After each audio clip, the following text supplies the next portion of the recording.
Welcome to Om Times TV, a division of Om Times Media and Broadcasting.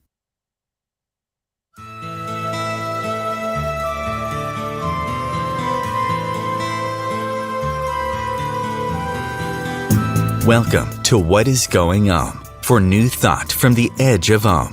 Each week on Om Times flagship radio show, veteran broadcaster, author, and media consultant Sandy Sedgbeer conducts thought-provoking interviews with inspirational authors, artists, musicians, scientists, speakers, and filmmakers who are working at the point where spirituality and science meet consciousness at the very edge of Om. Here is your host, Sandy Sedgbeer. Hello and welcome.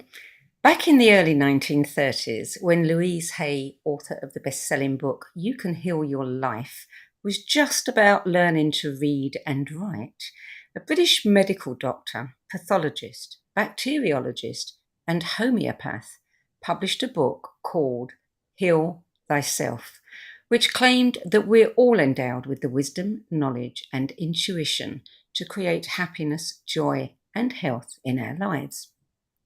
That physician was a man called Dr. Edward Bach, and he was the developer of the Bach Flower remedies, which have since helped millions of people around the world restore their emotional, psychological, and physical well-being. And one of his favourite mantras, if you like, is that what we need to be doing now is treating the patient and not the disease. It's taken almost 100 years for science to finally give some credence to Edward Bach's discovery that our emotions govern our physical state. And joining me today to tell us more about how we can heal ourselves is healer, educator, hypnotherapist, and master flower essence practitioner, Dina Saalisi, author of the book and card deck, Listening to Flowers, Positive Affirmations to Invoke the Healing Energy of the 38 Bach Flowers. Dina Saalisi, welcome. Oh, Sandy, it is so great to be here, and what a beautiful introduction. Dina, you yourself left behind an entertainment career and a lifetime of chronic pain to guide others in creating personal empowerment to overcome their physical and emotional challenges with Bach Flower remedies and other natural healing modalities. What first drew you in particular to Bach's flower remedies? Well, I mean, I was quite young at the time. I was probably as young as I could be to embrace it. I was around 18 or 19 years old. And I found his book, Heal Thyself. And, like you stated, just that idea that we are inherently empowered to heal ourselves, was intriguing to me. And, I guess when I look back on my early life, I was always a seeker and, always looking for kind of alternative ways to self-soothe, even though I didn't know that's what I was doing at the time. And so it was just so enchanting for me to recognize that I could work with the energy of flowers to transform emotional states. And so that was, that was like 40, almost 40 years ago. And I've just embraced it and ran with it and really continue to develop my perception of the flowers and to continue to learn more because it really is, I would say, an evolutionary process. Mm. Bach talked about the personality of the individual being of more importance than the body in treating disease. Treat the patient, not the disease. Look at the characteristics, the temperamental side of the patient, their emotions and their moods, and you have the key to healing. I mean, that is, for that time, it is such an incredible, incredible insight. Yes.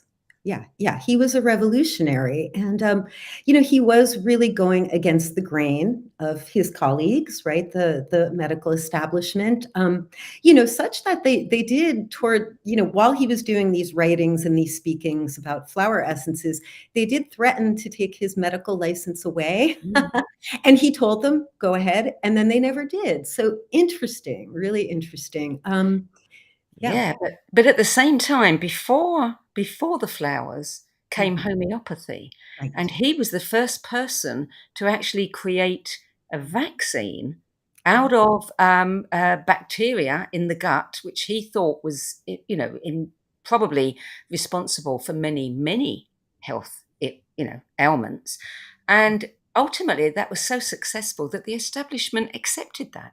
Exactly. Yeah, so they couldn't just cast him aside, right? He was a brilliant man, and he was a scientist, he was. Mm, He yeah. just kind of I guess as he got older and he kept seeing his patients, recovering, I think, more quickly and with more ease as he was talking to them about their emotions, that he really felt certain about that, right? He was intuitive, but he was also grounded in wisdom. And so he kind of, took that and, developed this whole system that he was really sure about. And it's amazing because it did kind of come more at the end of his life. And I believe it was just only merely a 6-year process from the time he first discovered his first flower, which was the Mm, impatiens flower, and then kind of deemed it a complete system of self-healing. yeah. A lot of people dismiss natural remedies as placebo, mind over matter. I was Right, looking earlier at PubMed and I saw that there was an analysis of several randomized clinical trials of flower remedies, right.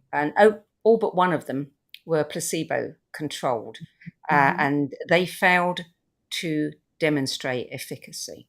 That was the conclusion that, they don't show any difference at all. And yet we know that even looking at the placebo effect, it can be effective in as much as 30 to 65% of cases. Why Yeah. are they so quick to dismiss things that have such a high rate of efficacy? I mean, there's a few reasons. I think capitalism is probably the main reason.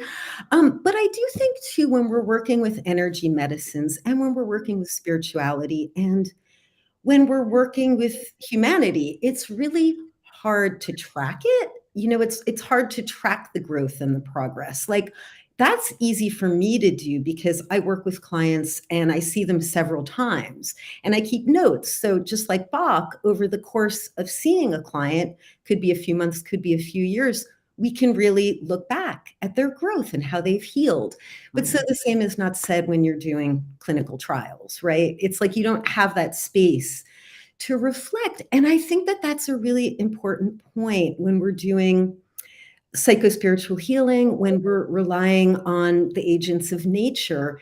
It is a more authentic and a natural approach. So you're not going to get healed instantly. You're not going to get cured instantly. It's not going to be that dramatic. It's going to be more of a subtle process that is lifelong healing, right? Which is a great thing because when we can Yeah. embrace healing as a lifelong practice, we're always healing and we're always really more, feeling more in tune with our bodies. And that's the greatest thing, that we're not relying on outside sources. Sometimes we have to, but from my experience, when we're more grounded in our own healing, that then when we need to use outside sources, it comes, at just a better, in a better way. It welcomes us in a better way. We're not reliant on it. Yeah. Do you think that some of the problems with getting the establishment to accept something like Bach Flower remedies lies in the fact that we're not talking about a physical ailment that you can see. We're talking about an emotion or a Right. mood or a thought or a behavior, and they can't quite get their minds around that. Absolutely. I have a dramatic experience with a woman I worked with. She had a 3-year undiagnosed chronic illness. This mysterious illness came on out of nowhere. She was desperate by the time she called me, right? And she talked and talked, and it was just harrowing listening to her story. And I just listened. And at the end of it, I said, wow, how does all of this make you feel? And she started crying because she said she had seen 100 professionals, everyone from psychics to surgeons. Nobody had ever asked her that question. Yeah. I mean, I was awestruck at that. Yeah, Yeah. Which is the most important question when you're right. using Bach Flower remedies is how do you feel? Exactly. Yeah. Yeah. Yeah. It's interesting because I have a book, and it is from the 1940s. See if I can hold that up there. And Mhm. this is about the medical discoveries. And he treated physical Mhm. ailments as well as emotional and mental. And when you read this book and you read about some of his colleagues, physicians who had so much faith in this man and Yeah. what he was doing, they did not question it. They supported it. Makes you wonder what's happened to medicine in the years since. Yeah, and I do I do wonder that often because this is my field. I also feel really heartened that I hear from people all the time, and you know what? The COVID pandemic really, brought a lot of people back around to psychospiritual and alternative natural healing methods. And I Mm. hear all the time from people that they're kind of, fed up with the way the establishment handles things. And so, yeah, I mean, I think it is really the time is kind of coming back around. So it is kind of really an exciting time, I feel. Yeah, yeah. I was talking to someone recently who is a homeopath who has worked at Harvard and an acupuncturist, and he's written a book, revealing how much homeopathy was valued for the treatment of mental health. His book was Mhm. called Sane Asylums because many asylums back in the late 1800s, early 1900s were working holistically with homeopathic remedies for people who had mental health issues. That's all gone now. Yeah. But one of the things that he said was that it's a paradigm problem. Do you think that the paradigm is changing now, and that the orthodox medical establishment is beginning to accept energy medicine? I do think it's changing, and I do think that there are physicians that are accepting it and even speaking out about it. I think my biggest fear is that the media doesn't really let their voices rise. So that, yeah, that's what I see happening. Like I know many physicians who are embracing it, and I mean, we can even point to books of MDs who've written books and say, yeah, this is great and this works. But then, they get called quacks, right, by the establishment. Or if you go on Wikipedia and even look at flower essence remedies, it's just all it says is placebo, placebo, right? It never wants to give credence to the fact that people all over the world, their lives have been changed by it, right? Mm. Yeah, yeah. Well, I've been using them for, I would say 30, 35 years. I use them on my dog. Now, the placebo effect cannot come into play when you're talking about an animal, Right. and they worked amazingly. And I've used them on my children and my grandchildren ever since with great success. So tell me, what are the most common things that you are encountering today in your clients? Are there, I know everybody has to be treated differently, but are there common concerns like anxiety, depression, things like that? Yeah, absolutely. I mean, I work mostly with women. I do work with men as well, but it's women who mostly come and step forward. And I work a lot with trauma survivors. So, it's not enough to just name it trauma or anxiety or depression, right? We have to go underneath the layers. So, really what I've discovered is that there are several I would say innate states of being that we come into the world with that then just because we're in human form and we're raised by human beings and we live in this difficult planet that we kind of suppress these innate ways of being. So like, one thing I see is that especially with women, there's a lot of self-doubt. There's a lot of, negative body image. So, like, to me, this kind of falls under the category of self-love, right? And we hear a lot about, like, how do you enact self-love? Self-love's the foundation of all love, and it's easy to kind of recognize that, but it's really hard to embrace it. So I see the flowers come in and help women with this all the time. Pine is one of my favorite. And when we look at a great towering pine tree, we don't even notice it when it's flowering because the flowers aren't very attractive, honestly, and they're very short-lived. They bloom for like a week or 2 weeks. But this remedy is really all about helping us to embrace our true nature of self acceptance. And it's when we kind of replay those stories in our mind and tell ourselves we're not good enough or we're bad, and we really believe it. So I really see the flowers help us to change that story. Yeah. And Yeah, that is incredible. I'm really glad you brought up the question of trauma, because one of the major issues of these times for many women is healing from sexual trauma. Yeah. Um, and when you were on the No BS Spiritual Book Club a few weeks ago, you had on your list of books, your favourite books, a book called The Courage to Heal, a guide for women survivors of child sexual abuse by Ellen Bass and Laura Davis, in which they shared many stories of women who'd survived childhood sexual abuse. That is a big one, a It is. very, very big one, and we're hearing a lot about it now. What sort of remedies, apart from pine, would you give to a woman who is coming to terms with that and wanting the imprint of that out of her life? Right. Yeah. Thank you for saying that. So I think that Star of Bethlehem is the remedy that Bach points to for trauma. And the thing that's great about Star is that you can work with it if you experienced something recently or if it was from many, many years ago. It doesn't matter as long as you're recognizing that the trauma is still stuck. Like a lot of people come and it's still kind of running their lives. And so being Mm. able to recognize it is the first step, and that's wonderful. And it's actually one of the 5 flowers in rescue remedy.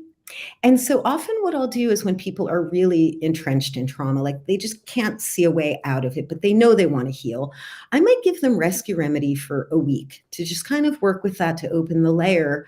But Star of Bethlehem is just this beautiful shining star that points us to our true nature. And it kind of, it doesn't, the thing that's great about the flowers, they don't just erase it. It's not like, oh yeah, that, no, I don't have that anymore. What the star does is it helps us to be able to work where we need to work to heal the trauma and feel really supported and nourished. Yeah, yeah. Mm. Bach used, I mean, he studied homeopathy before he came across the Mhm. flowers. Do you think that there are a lot of similarities between the two? Absolutely. I use homeopathy myself. I'm not a homeopath, and I don't typically prescribe to people, but I've used homeopathy for as long as I've been using the flowers, and I've even toyed with the idea. I've reached out to some homeopath friends that we could do a class where we could take, like, the flowers and match them up to homeopathic remedies. Many of my students are homeopaths, and they do the same. They'll give someone a homeopathic, and they'll also give them a flower essence. So yeah, it is a beautiful partnership, and it really, it empowers both sides, I would say. Yes. Yeah, yeah. One of the things I loved about Bach was, as long ago as the late 1920s, he said that science is tending to show that life is harmony, a state of being in tune, and that disease is discord or a condition when a part of the whole is not vibrating in unison.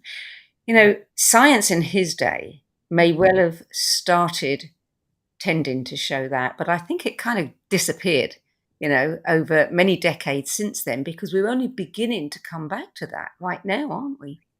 Yeah, yeah. Yeah, and I mean, like, let us not forget that science isn't magic. What it is it's the study of nature. That everything it does studies nature so that we can utilize it to, to better, hopefully to better society, to better ourselves. But I feel like it gets stuck in, that goes back to the first part, the capitalism part, that if we could Yeah, sell a drug or sell an yeah, operation, it's very lucrative. And it's kind of like selling fear. So it's like if we, if we don't put forward that, natural healing works, and you really don't have to be afraid of illness or afraid of your body and trust in its capacity to heal, then that kind of takes the product off the table in a way. yeah, yeah. There's a lot of fear in the pharmaceutical industry. Same with the insurance industry.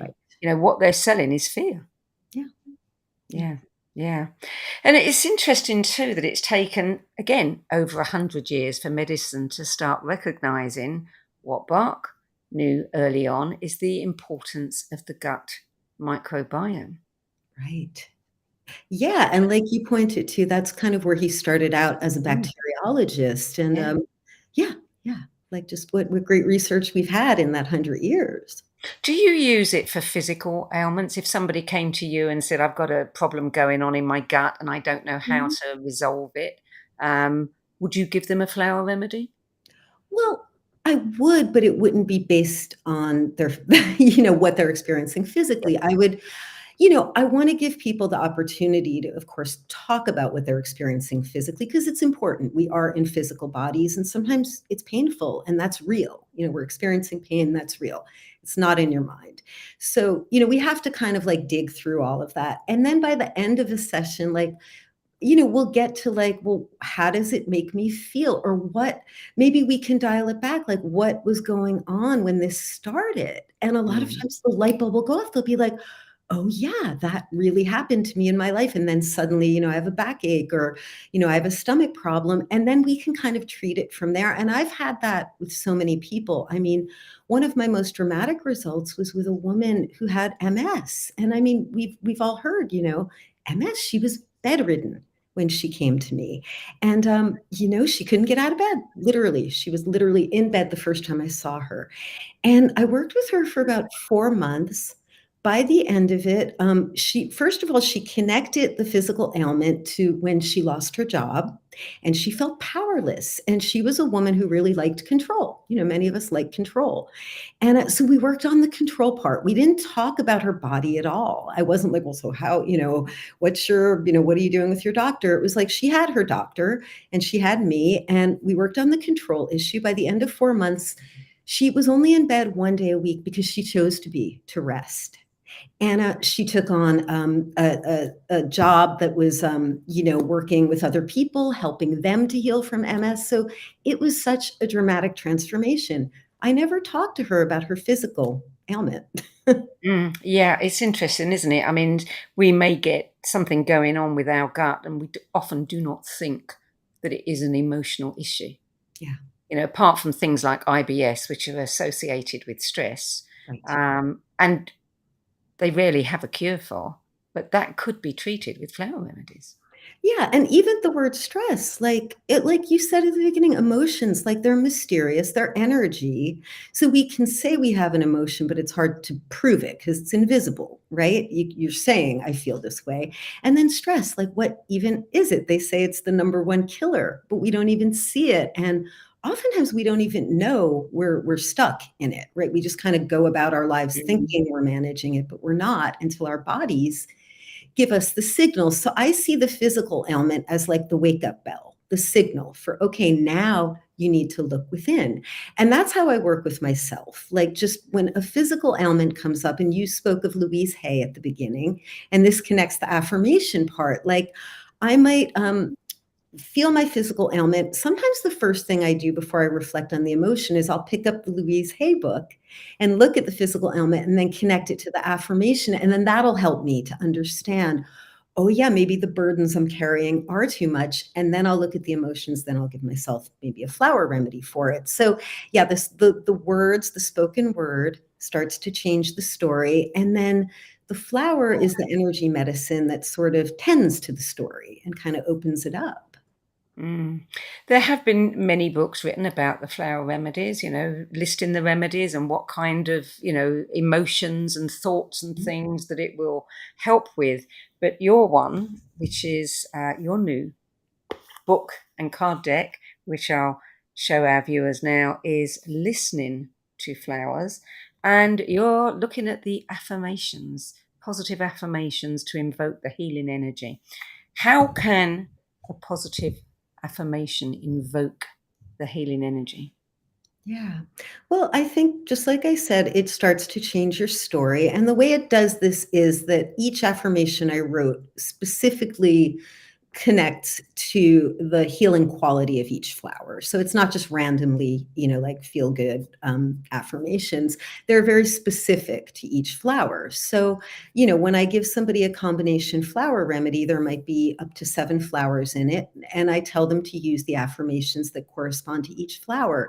And I started doing this. I started giving it to friends. I did it with myself and I gave it to friends. And they were like, wow, this is mind blowing. It really helps me to understand not only what I'm taking, but also like how my mind is shifting, how the words help me to shift my perspective around it. So I started giving it to clients, and lo and behold, everyone was like just healing at a quicker rate. And so it's the power of the spoken word. We speak it out loud because I believe that when you say things out loud, you're kind of solidifying it. And all too often, we say things that are negative in our minds and out loud. And we believe that as truth. And so, yeah, so I just find that the words really help us to transform and to connect with the healing properties. And yeah, and then the transformation just comes at a quicker rate. How did you come up with the affirmations? I was studying to be a Bach practitioner, and it was my own way of remembering what each remedy was for. I've always loved poetry and writing, and so it's kind of, the 3 lines are sort of loosely based on haiku, right? I would just like look at the flower, take the essence, and then I would just jot down the words, the lyrics that would come to me. And then I refined them when I wanted to kind of like make it into a book and offer it to people. But yeah, it was an intuitive process, but it was also grounded in just the knowing, the reverence for the words. Yeah. So You were, like Bach himself, using your intuition. Yeah, Yeah, absolutely. Yeah, yeah. yeah, And again, he was way ahead of his time, talking about our higher self and our intuition being, the best tool that we have. absolutely. Yeah. Mm, yeah. Well, we're going to take a short break now. And when we come back, we'll hear about more flower remedies for different ailments that you can work with and more about Dina's journey. Stay tuned. We'll be back in a few moments.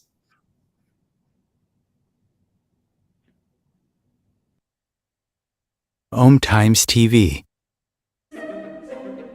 Imagine becoming a super influencer. Reinvent yourself, invest in your brand, and then manifest your success with a robust spheric approach. Om Times Media and Broadcasting offers a unique and multifaceted way to become the spiritual and conscious influencer you deserve to be by putting your message across our powerful platform with its proven record of integrity and excellence. Through our produced shows, Om Times offers the opportunity to become a social media TV personality, a radio show host, an Om Times magazine columnist, and a syndicated podcaster, all in one shot.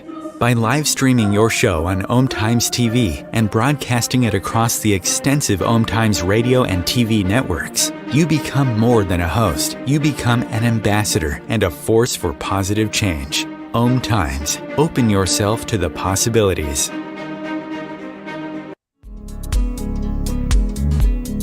Hello, I'm Sandy Sedgbeer, host of Om Times' flagship radio show, What Is Going On? And as an author, editor, and 13 times book judge who's read thousands of books and interviewed hundreds of authors, I'm constantly asked what's really worth reading and what's not. So I created the No BS Spiritual Book Club to help you save time and money by picking the brains of discerning names who've walked this path before you.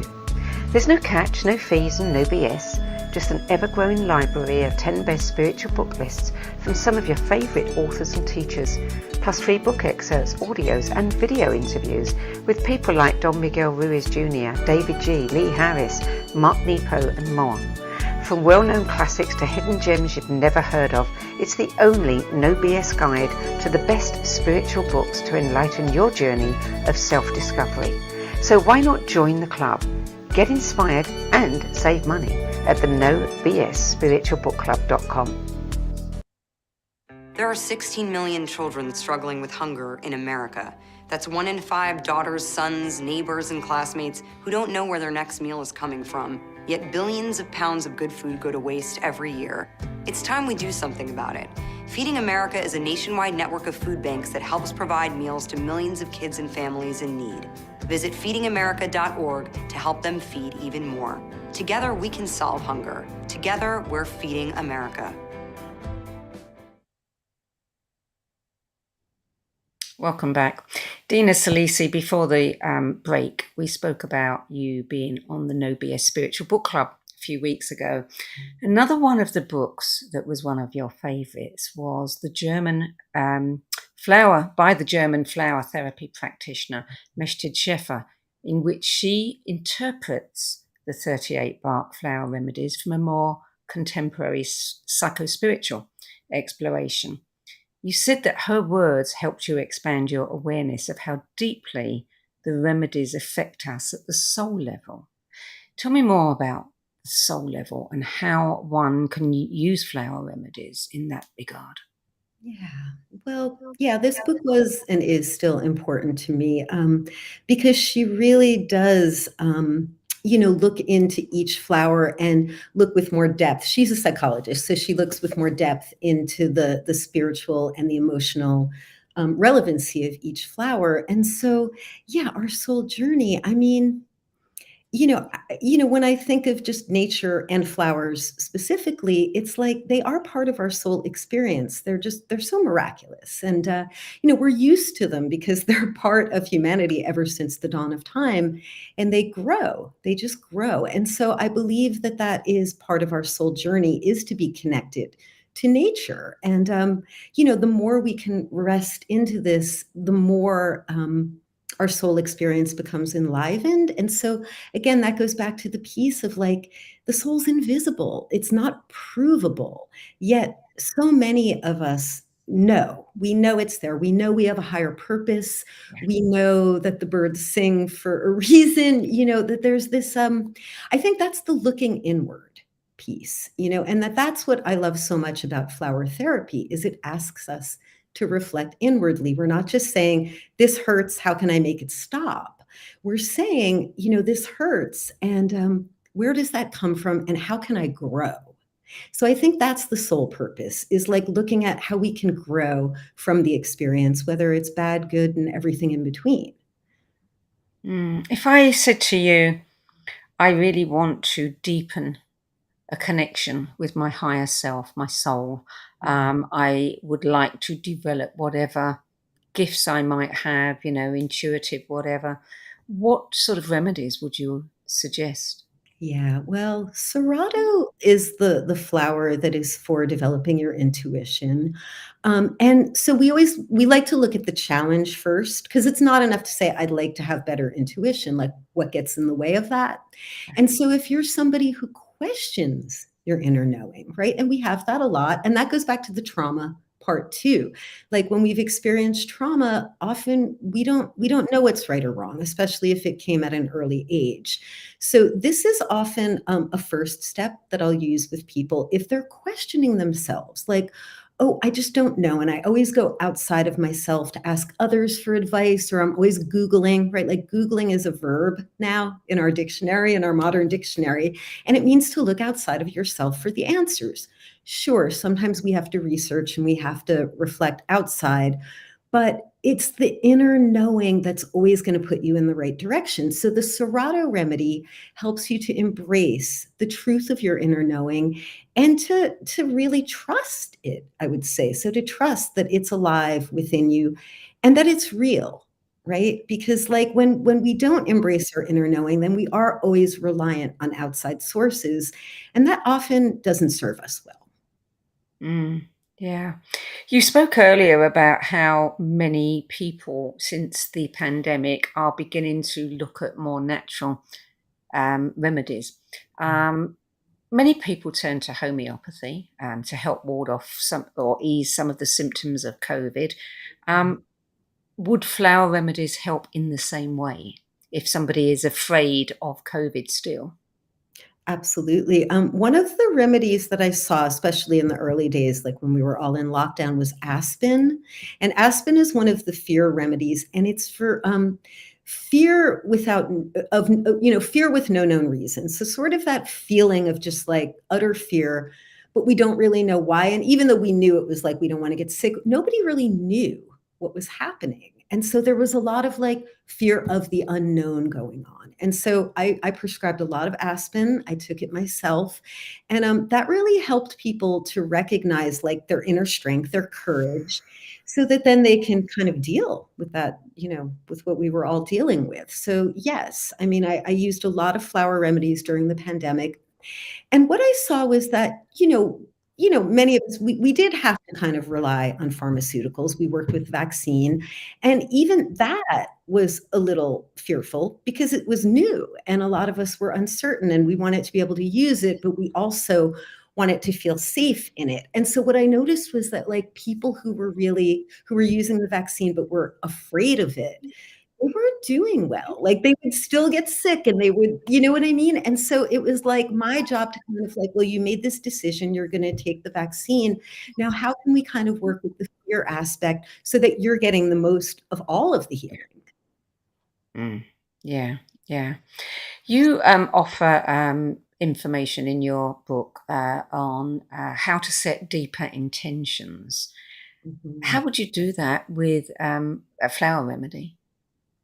Well, I think it goes back to the process of looking inward. So when I'm looking inward and I'm trying to discover, what it is I want to heal or what's kind of provoked right now, I have to set an intention. It again, because this isn't magic, even though it is magical. There is a human component to it. Like we're talking about words and affirmation. That's very human when we're dealing with language. So I do feel like setting the intention is partly with the words, the lyric that we're using, and just recognizing where it is that we want to grow. Because sometimes we don't know. And that's also part of the process. I'm a health coach. So, it's like pre-contemplation, contemplation. You're like, when is the client or when is the human ready to heal? And sometimes we're not quite ready, but we know there's something there. So that might be the intention stage where we're like setting Mm, intention and then kind of trusting the road to open up. mm. You use Bach's own language in your deck and the book, listening to flowers. Why did you do that? Um, I'm kind of an original girl. Like, I kind of wanted to dig into the origins of the system. I mean, now, nearly 100 years later, there's like, I don't know, 600 flower remedy makers worldwide. And it's great. I love it. I love to think that every single flower has a spiritual component. That said, when I'm teaching, I really want to ground people in the original method. And it's a lot easier that way. There's only 38 flowers. So, like, to get really proficient at that and then go on to like all of the energy of flowers is really helpful. But I wanted to use his language because I think there's a lot in that. First of all, he broke all of the 38 flowers down into 7 emotional categories.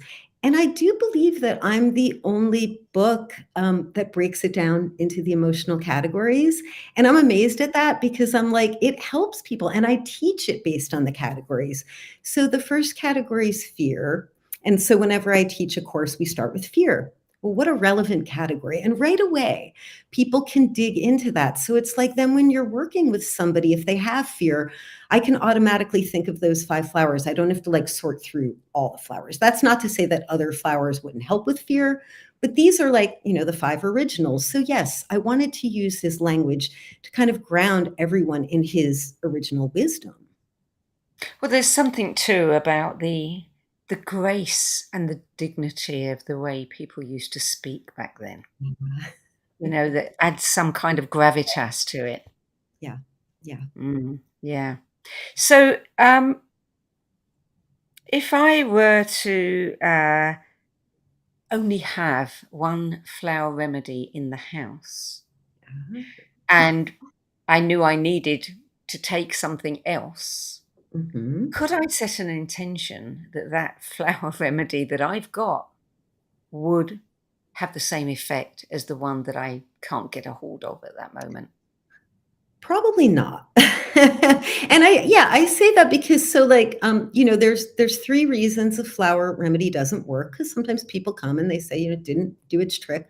And the first reason is it's just not the right remedy. So I do think specificity is important. That said, if that flower that you have is like one of your type flowers, like, we all have flowers that we're going to personally respond to more strongly, right? Because it's our way of being.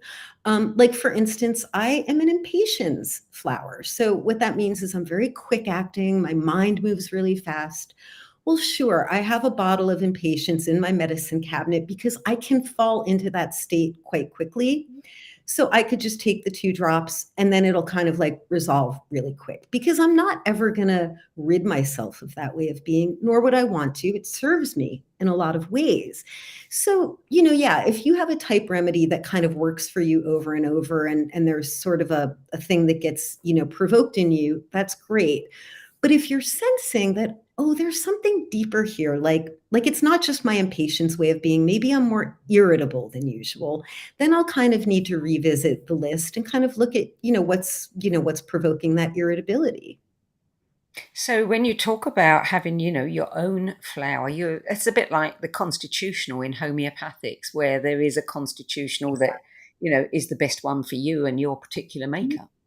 Yeah. Yeah. Mm. Yeah. How would That's you exactly. how would you discover your own flower? Well, I think that they kind of come to you. When I was learning the flowers, there were just a couple that kind of kept speaking to me. And when I was learning them, like I was like, yes, that's me. Yes, that's me. And that's what I noticed with my students too. And I kind of push my students in that direction. I'll tell them, when you're reading through the flowers and when you're hearing me speak about them, make check marks next to the ones that feel most relevant, because those are likely the ones that are going to be like your flowers. Using your intuition again as Yeah. well. Yeah. Yeah. Um, there were 12 remedies. There was a Ori- book published, The 12 Healers, and then others came on afterwards. Mhm. Are they considered, the other ones, the later ones, are they considered in any way lesser or supportive of the other 12? Yeah, they're not considered lesser. In fact, I think by the end of his life, Bach was sort of he shied more away from the 12 being like the 12 strong ones. They were just the 12 originals. And so I think that he had like the most groundedness in those flowers. But then as he discovered all 38, he said, these are the 38, and everyone's going to kind of embrace them differently. So no, I don't see that the 12 healers, the 12 originals are the ones that are the most relevant. Not at all. Like the second 19 and then the second 19 and then the rest. I can see somebody kind of needing each of those more specifically based on who they are. Yeah. Some people say that they are not as relevant as they used to be, that times have changed, astrology's changed. Mhm. There are different things that people are suffering with now, and that, in a sense, they're old hat. Mhm. What do you think about that? I think, to quote my Bach teacher, you can do everything with the 38. You can. And, when I start with a client, I do work with some of the other flower essence remedies. I work with the Flower Essence Society in California. I work with about 50 of their flowers, so even more than the Bach. But I always start clients out and students out on simply the Bach flowers. And then after I'm working with somebody for a time, I might hear another flower that I've learned that's a newer flower, a new age flower. But that said, it's like, yes, if I needed to only work with the Bach 38, I would be good and that would do everything. What I see with the newer flowers is, well, first of all, I love that there's, like I said, an emotional correspondent to every flower. Like I could be hiking in the woods and see filiary and just be like, oh my gosh, yes, this has a spiritual meaning as well. And I wonder, had Bach lived, another 20 years, would he have discovered more flowers? Well, I bet he would have. And so what I find with the newer flowers is that they might be a little bit more nuanced, right? So yeah, I think it's all relevant. And I encourage everyone to work with flower energy however they feel called to. What do you think about hybrid flowers? I mean, nowadays we can marry anything together to make something else. Do you think that if you were to make a remedy from a hybrid, what would happen? I don't know, but perhaps I'll have to try Yeah, that would be that. interesting. So I do, yeah, I make flower remedies. I mostly make them just as a spiritual practice. I do keep them and then I'll use them, but I make them because it's such a beautiful process. And I do have a YouTube video, if anyone goes to my YouTube channel, how to make a flower essence remedy. It's only about 10 minutes long, but it shows the complete process. And there's even photos on my Instagram. Like when you put those flowers in the bowl of water, it's divine. And what I noticed the very first time I made a flower essence remedy, and I did it as it was a homework assignment for a flower essence class I was taking, and I did it, and I put the bowls in the flowers in the bowl of water, and you're supposed to wait like 3 to 4 hours. And I thought that I might do it and then go in the house and get some work done, but instantly I was mesmerized. And what I noticed was that all of the elements of nature were at play. So the water is, of course, the water. The flowers are the earth. The sun is catalyzing fire. It's catalyzing it. So that's the fire. And the air like stirs it. So it's like you just sit there and you're mesmerized. And that in itself was like a healing and an eye opening for me. So when I teach the course, that's a homework assignment I give. And it can be, you can use any flower, it doesn't matter. It's more to just experience the process of what it's like to see these flowers, creating medicine. What It's about amazing. the idea that you really should be local, eat local food, work with locally grown flowers? Anything that is shipped around the world doesn't have the same quality for you. What do you think about that one? That's interesting. Well, I live in California, so I would say many, if not most, of the Bach flowers do grow here naturally. So I'm lucky. Like, there's, oak tree, walnut, white chestnut right outside my door. And so often I'll go and I'll just sit and commune with the flowers. As far as only using local flowers, I feel this is different because it's medicine. So I don't know. I feel that they all work. But then I guess if I do reflect on it, like, scleranthus, that's a flower that I have not been able to grow. And so I don't think it is local to my environment just because I can't grow it. And it's for indecision. So it's the one where you can't decide, you can't make a choice. So I make the joke that the plant itself is fickle because I didn't know, does it want more water? Does it want less water? Does it want sun? Doesn't it want sun? So, that said, this isn't a local flower, and interestingly, when I think about it, I don't tend to use it very often, but that could just be because that's me, and like we know, even with homeopathy and with any healing, every healer is gonna work a little differently. So the same with flower essence practitioners. No two practitioners are gonna prescribe exactly the same way because we're gonna hear things differently, and that might have something to do with our local environment, sure. Mm. I heard a little while ago that the Bach Flower remedies we buy today are not the same as they were 10 or 20 years ago, that something has been changed. Do you know anything about that? I don't, and I don't believe that to be true. I mean, the flowers that are made at the Bach Center are still, a lot of them are still from the same trees, the same, I think, rock waters from the same spring. So, those are the same. And of course, we can say environmentally, the world's not the same. That said, that I think our physiology has caught up with that. So I do think that, whatever the essence is, if they're a little more tainted, let's say, I do think that they still hold the same spiritual vibration and that they relate to our physiology in the right way. Mm. Well, there are so many books around, and the remedies themselves, you can buy them at Whole Foods and Sprouts and lots of good health stores. Why would a person want to come and consult a practitioner if they can get all the information themselves? Yeah, well, like I said, I think most of the people who find are they're in kind of a way where they need to do deeper healing work. So when you're working with a practitioner, I think most of the practitioners I know are very good because we're trained in this system of deeper self-awareness, right? That's what the flower therapy does for us. So the practitioner will help you to gain deeper self-awareness and work on deeper issues. And like, I'm a health coach and I'm a hypnotherapist. So people benefit from my expertise in, like, I can give them practices to work with, or I might do a guided visualization. So it's like when you want to do deeper spiritual healing, deeper emotional Mm. healing, or when you have this physical challenge that you really need guidance on, I do think practitioners help. And I mean, even good practitioners see other practitioners, that we all need support. And sometimes we need that perspective from another that's going to guide us. And I think that all good healers are doing just that. They're guiding, they're not telling, they're not fixing, they're Yeah. guiding. So I'm the conduit for the energy. Mm. So if anyone listening says, yeah, I'd be interested to experiment with these, and I think they could be very useful for my children as well. Yeah. Um, could you tell us how do you use them? If you're doing it yourself, not seeing a practitioner, what is the protocol?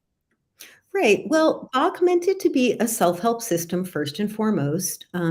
His definitions of the flowers in his book are very brief. They're like a couple of sentences per flower, which is great because it's meant to be simple. So I would suggest that everybody get Bach's book and look at his definitions first, and then there's many great books out there. And just reading about the remedies, and like I said, just make check marks to the ones that feel most relevant, and, they come clear. It's meant to come clear to you. It's not meant to be shrouded in mystery, so I do find that they're very accessible and easy to work with by yourself. What's the correct number of drops to take? So it's for a combination formula, you would take 4 drops of the combination formula you would take it 4 times a day. But if you're using a single remedy, it's 2 drops of each remedy. So if you're mixing a formula, you wanna mix 2 up to 7 flowers in 1 bottle. So that would be 2 drops of each remedy. And from a homeopathic perspective, 2 drops. It's like it's the quantum amount. It's the most minute amount we can use that has the most power. Mm. You have a new book coming out, The Art of Flower Therapy, a comprehensive guide to using the energy of flowers to heal, thrive, and live a vibrant life. Tell us about that book. Yeah, so this is basically my 8-week course in a book form. It's great because it teaches everything. So it goes over every single part of how to use flower essence remedies. It's complete, and each flower has either a case study or a personal experience of my own, which really helps people to understand the remedies better. So with this book, yeah, I'm really excited because it'll reach more people and they'll really be able to start working with remedies right away. When is it coming out? It should be coming out in the fall, but hopefully by winter. Yeah. Mm. And you've got another book. I don't know whether this one has been published or is about to be published. Find Your Animal, a spiritual guide to self-discovery. Thank you. Yeah, that one is a little older, about a year ago, and I was actually hired by a British publisher to write that book. And so it's true. I wrote it about animal energy, just based on the energy of animals. So I kind of used my wisdom around dealing with the flowers to kind of look at different animals, and that's a really fun one too. And yeah, I think it's important to let our viewers know that you can use flower remedies with your pets as well. Absolutely. I do it all the time, just a Mm. couple of drops in their water bowl. And yeah, it might be harder to discern what they're experiencing, but we know, are they clingy? Are they barking too much? And yeah, we just kind of use the corresponding remedy. And that's in the upcoming book too. There's a section on pets. Mm. So are you using them all the time on yourself? I do. I make myself a personal formula once a month. It never gets old. It's like there's always something that I could use support with. And again, it's not a crutch. It really helps me to gain deeper self awareness and to become stronger and more empowered. Would you combine it with astrology? I mean, if, for example, you had an astrologer tell you, okay, you've got some hard aspects coming up next month. You may have this could happen, that could happen. You need to be a bit more careful of accidents, etc. Could you then transform that into a remedy? I suppose you could. I mean, sometimes you can definitely use them prophylactically. Like I would say the best remedy to use that way is rescue remedy, the Mm. combination formula. And we use that often like when there's something coming up that we're anticipating and we're really anxious about it. We can just use rescue remedy. I wouldn't suggest kind of going inward and being like, well, I want to stave this off, so I'm going to use a flower. I would say more just kind of let the energy take its course and then see where you're at with it. Because again, you might react differently to that challenge than someone else would. Yeah. Exam time is a great time that I used to use rescue remedy with my children. Yeah. Yeah, Help yeah. them, just be calm and clear. Dina, it's been a treat speaking with you. Thank you so much. I love, I said earlier, I'm not really a card person. I love this deck of cards. It is so easy to use and it's so beautifully illustrated. So thank you. Oh, thank you, Sandy. A pleasure always. So, listening to Flowers, positive affirmations to invoke the healing energy of the 38 Bach Flowers by Dina Saalisi comes in the form of a 4-colour card deck and a 90-page book. It's beautifully illustrated by Audrey Violet and it is published by Red Feather. So, check it out. That's it for this week. I'm Sandy Sedgbeer and I'll be back with another edition of What Is Going On at the same time next week. Till then, it's goodbye from me and a heartfelt thank you to Dina Saalisi.